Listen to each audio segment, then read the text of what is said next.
Jonathan, you've just chaired the global warming seminar that we've had here at Ramsay House tonight. What are the 3 key points that you would want to take home, people to take home from tonight's meeting? Well, the first is we have a very serious problem. We are warming up the planet. We have reasonably conclusive evidence that the planet is warming in a variety of ways. We have reasonable confidence on the basis of the science that human beings are a major cause of that warming. And we have reasonable confidence on the basis of the science that this is going to do very serious damage to key biophysical systems and have serious impacts on ecosystems and on human beings in the future. A second key point to take away from this gathering this evening is that there's significant disagreement in the community about what we should do about this.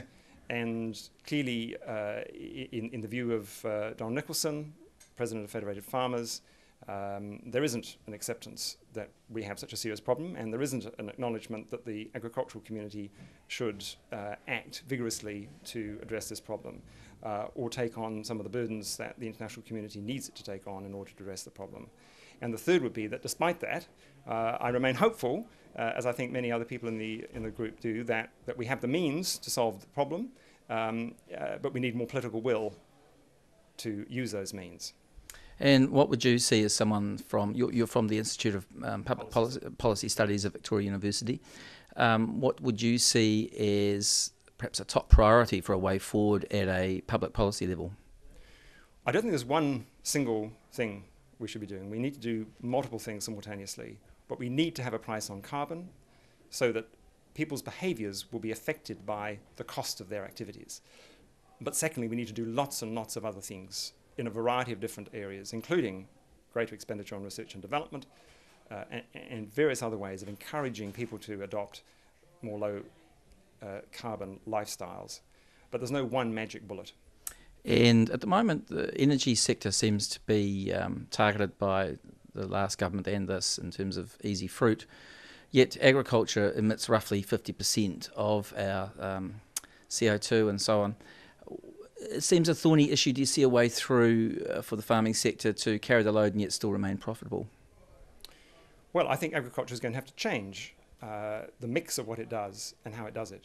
And that change will be partly driven by changes in pricing structure internationally for the products that are produced here, but it will also be changed as a result of technological innovation.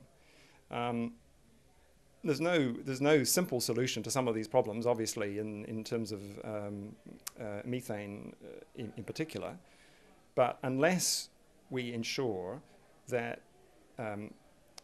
commercial operators, in this case farmers, are required to take into account the costs that they're imposing on the environment and on the future of humanity, unless we require them to take on those costs, they're not going to have the incentive to change their behaviour. On the positive side, there is lots of other things that people can do with land other than what they do with it at the moment. One of which would be planting a lot more trees and moving into carbon farming. And the likelihood is that there will be significant profits to be made from that source in the future as the global community gradually begins the process of slowing deforestation in the tropics, and as demand for timber from New Zealand will therefore increase.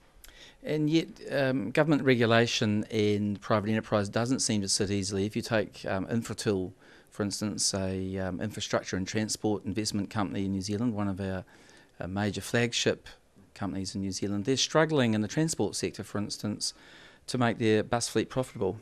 That they would tell you that's through interventionist and regulatory policies from government.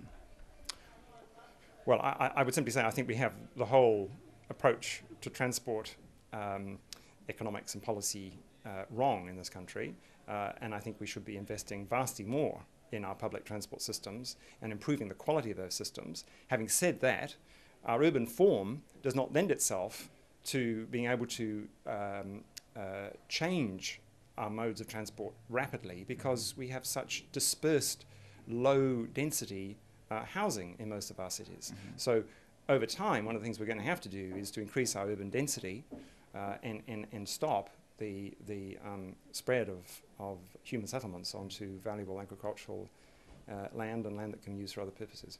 So major interconnecting complex issues. Extremely. Thank you, Jonathan.